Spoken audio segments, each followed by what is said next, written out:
Today I just want to bring you this word that God has literally branded my heart with the last few months, and it's get up and go. It's time to arise, church. It's time to get up and leave the place that you're in, because it's not your rest. For some of you, you're in a place and you're just not at rest, and it's because there's the call on you to go. It means something different for every one of us, but there is a call from God that will always be on his people to not get into that place of comfort and security where we're just not obeying what God's asking us to. So Micah says, get up and go. This is not your rest. And it says, gather up your belongings. Just take what you need for the next bit of the journey. Don't be encumbered with a load of stuff, be it material or relationally or financially. Just take what you need for this next season. Take the bare minimum and concentrate on God. Make the focus God. Make the focus his call in this next season. We don't know how long we've got, church. The church was called to go before the pandemic, and lots of prophets were saying, God's saying, go, go. And then the pandemic hit, and it hit a pause button, and it caused us to sit back and start reflecting rather than thinking going. And so it's taken a while for the momentum again, for us to want to get up, because we've got comfortable as a church. We've got very complacent, but God is saying, no, now's the time. Get up and go. Get up and go. This is not your rest. Abraham, some of you have got the Abrahamic call on your life. You're pioneers. God's called you out from your home, your family. You've moved about for God. And he gave you a promise that he was going to make your name great and that he was going to bring greatness through you. But you see, that isn't in the process. It was initiated with the call, but the fulfillment of it came later. And for some of you, God's saying, I'm releasing the greatness now as you continue in the go. If you just keep going for God, you keep stepping out in obedience, you keep doing the next thing he's asking. Where are the Abrahams and Sarahs? You might have gone in your tent and think, I'm too old now, I'm past this, physically and financially and then relationally. The call has somehow slipped away. But God's saying, no, he's coming to your tent today, and he's saying, no, revive the call. I'm calling you. Please get up and go, because this is not your rest, Abraham. You are still going to have this baby. I am still going to produce nations through you. However old you feel, however discarded you might feel, this is not your rest. God's saying, get up and complete and fulfill the call that's on your life. And you must make a step out of that place where you're in. The Abrahamic call of greatness is being released. It's like suddenly rivers that are released of God's greatness when he changed his name and he gave him the baby. He gave him Isaac, the fulfillment of the promise. And it started a river flowing that just kept going until Jesus came and fulfilled and literally opened up those rivers into mighty rivers that are still flowing today. So Abraham's, rise up, go.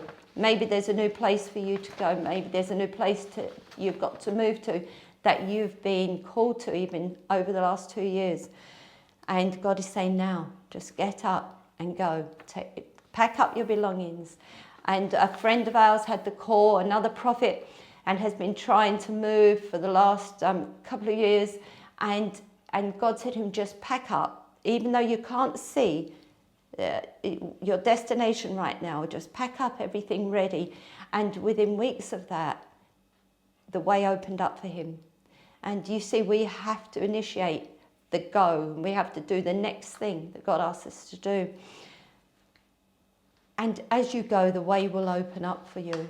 Abraham was told to go a place, and you might say, well, God's told me to go, but I don't even know where I should be going. I know I should be moving from here. I know I should be moving home. I should be moving jobs, but I don't know where to go. God's saying, as you go, I will show you. Just like Abraham, he had no idea where he was going, but he went in obedience. Jonah, come on, church.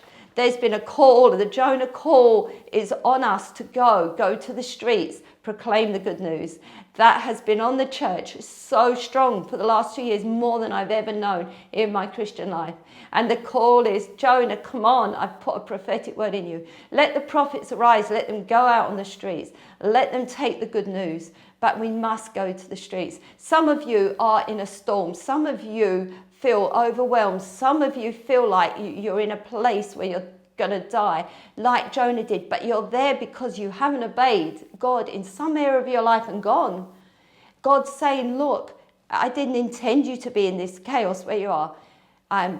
In the belly of a whale. I intended you to be fruitful, to see my word manifest in your life. But you've chosen to go the other way and do your own thing. Jonah's come back, start preaching, start prophesying the word of the Lord again. Rise up, get on the streets, whatever God's saying. And I believe that some of us are in storms that really we shouldn't be in. And I believe if the church doesn't respond to the call of go, then we're going to find ourselves in a storm we didn't need to be in. Because hell breaks loose when the church is not on her feet going. So we need to get up and go, church. Elijah, some of you are in, the brook's dried up, you're in financial lack. You had a place of provision and now it's just drying up. That's because the call to go, the Elijah call to go to Zarephath. This brook's dried up, but there's a place there that I have made provision for you. Where is it? It's there, where God's calling you. Zarephath was his place. He said, I've already put someone in place for you. That's going to be the provision for you. I remember this week I was just, God brought back to my mind, when I was young, I was in, there was a church. Because God had this plan and destiny for my life, he's put places and people at every stage of my life to be there. And when I was young, my mum and dad moved to this church. I was just coming up I was 9, 10, and we lived next to this church. And I went to this church. My parents weren't Christians, my family weren't. I just went along, and I loved the Sunday school. And God provided a woman there and who was going to pray for me for the rest of my life until she died, who was set in that place to bring me to the Lord and to make sure I was nurtured and brought up in the Word. And I felt God was saying, look, I put that house next to the church, next to everything you needed and you didn't even realise for that stage of your journey. And then I moved from there, and this woman told me to go to another church in a completely different area that I moved to with my family. And I said, what am I going to do? I don't know churches. And she gave me the name and address of this church. And in this church, I met, when I was 12, I was 13, my husband was 12, I met my future husband. And we were only young, and I moved. God provided the next church, and the next person was going to be my husband there. And so you see, when we go, it's in the going that the provision is there. My husband wasn't in that church, even though I didn't want to leave that one. I didn't want to actually move. God was saying, when you go, the provision is going to be in the next place for you for the next stage of the journey. And I have, as a pioneer and as a missionary, had to move more times than I would have chosen.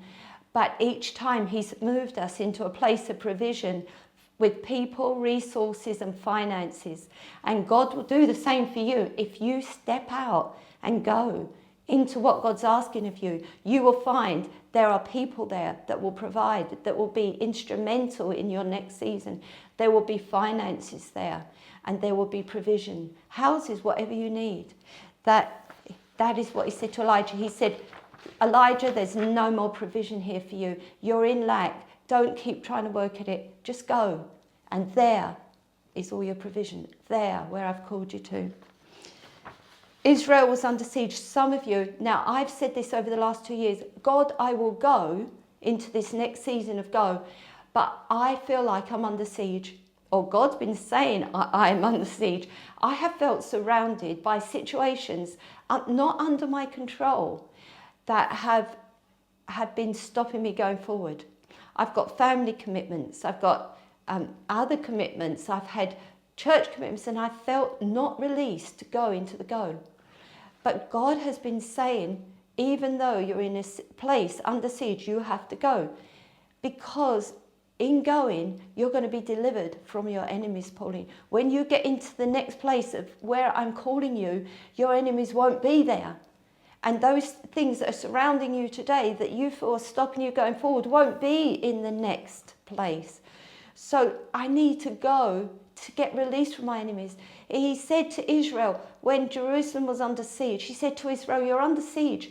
Go, and there, where I'm sending you, there you will have redemption, full redemption, redeem everything you've lost. And there I will pursue your enemies and destroy them. It's in the there that the provision is for Elijah. It's in the there, the going, that Jonah's call was fulfilled in that, in saving people. It's in the there that we find redemption and deliverance from our enemies. Some of us, we want to stay here until all our enemies are dealt with, and then we'll go. But God said, no, it's there that you're going to find where you go next. Wherever I'm calling you next, whether it be a new career, a step, whether it's a financial step, whether it's a physical step, whether it's stepping out into a new geographical place or a new home. And maybe he's calling you to go, maybe some of you are out of church and he's calling you back into church. The 10 lepers, there were 10 lepers came to Jesus for healing. And he didn't heal them and put his hand on them and just heal them. He said, go and you'll be healed. Go to the priest. Go back to the temple. Go back to where there's provision for healing. And it was as they went, they were healed. If they hadn't gone, they would probably not have been healed because the faith wouldn't have kicked in.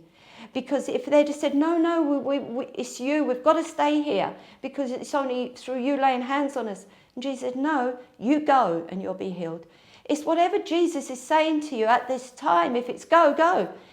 And you're saying, but I can't go because I've got all these physical liabilities and all these physical restraints on my body. I'd love to go and do that for God, but I can't. I'd love to run that group, but I get tired. I love to run that group, but there's, it's getting there. Whatever reason, God's saying, no, if you go, I'll heal you in the going.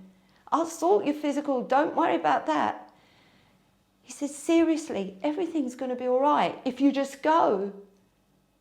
And in the going, I will heal you. In the going, you'll find the provision. It's in the go. We don't get it while we're just static. It doesn't come to us while we're just standing still ever, while we're sitting in our lounge, even praying. When Moses, could not get through, he was surrounded, he was under siege, he was surrounded by the enemy and mountains and everything else. What did God say? He fell on his face and God said, get up, what are you doing? This is not the time to pray. You've been praying for the last couple of years.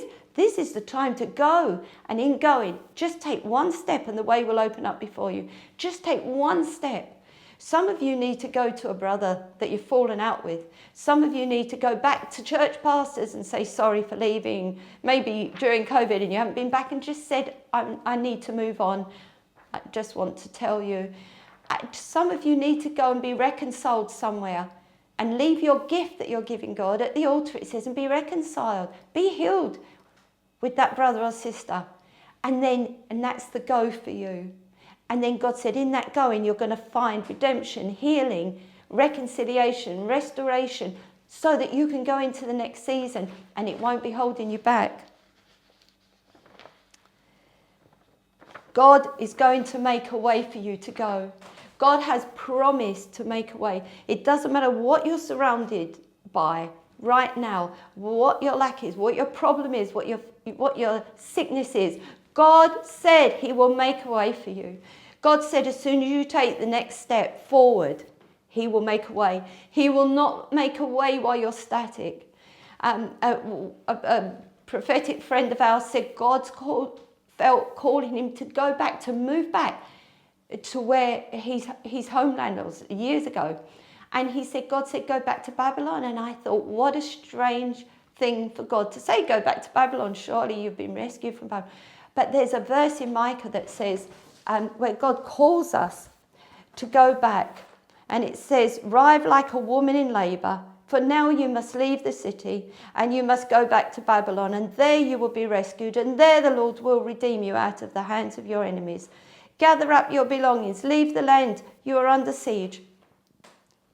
And God said, "I will hurl you out." God's got to, like a slingshot.